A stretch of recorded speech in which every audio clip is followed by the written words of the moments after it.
பக்திவனம் அன்பர்களே, வணக்கம்.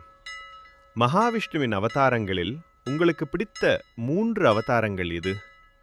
இதே கேள்வியை ஒருமுறை இடைக்காட்டு சித்தரிடமும் பக்தர்கள் கேட்டார்கள். அதற்கு அவர் சொன்ன பதில் நம்மை வியக்க வைக்கிறது.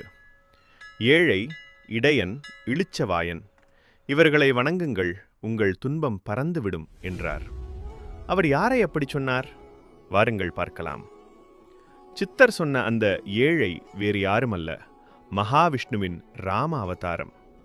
தசரத சக்கரவர்த்தியின் மகனாக பிறந்தாலும் தந்தையின் சொல் கேட்டு காடு சென்று தன் வாழ்நாள் முழுவதும் ஒரு ஏழையாகவே வாழ்ந்து காட்டினார் ராமர். அடுத்ததாக இடையன். இது கண்ணன் அவதாரம். மாடுகளை மேய்க்கும் இடையனாக இருந்து உலகிற்கே கீதையை உபதேசித்தவர் அந்த கிருஷ்ண பரமாத்மா. மூன்றாவதாக இளிச்சவாயன். இந்த கேள்வியில்தான் பலருக்கும் ஆச்சரியம் இருக்கும். இது நரசிம்ம அவதாரத்தை குறிக்கிறது.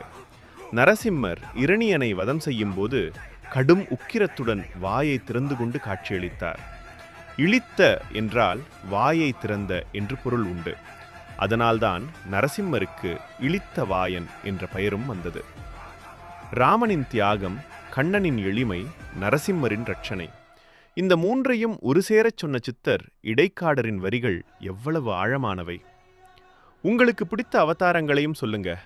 பக்திவனம் சேனலுக்கு சப்ஸ்கிரைப் பண்ணுங்க. நன்றி. மீண்டும் நாளை சந்திக்கலாம்.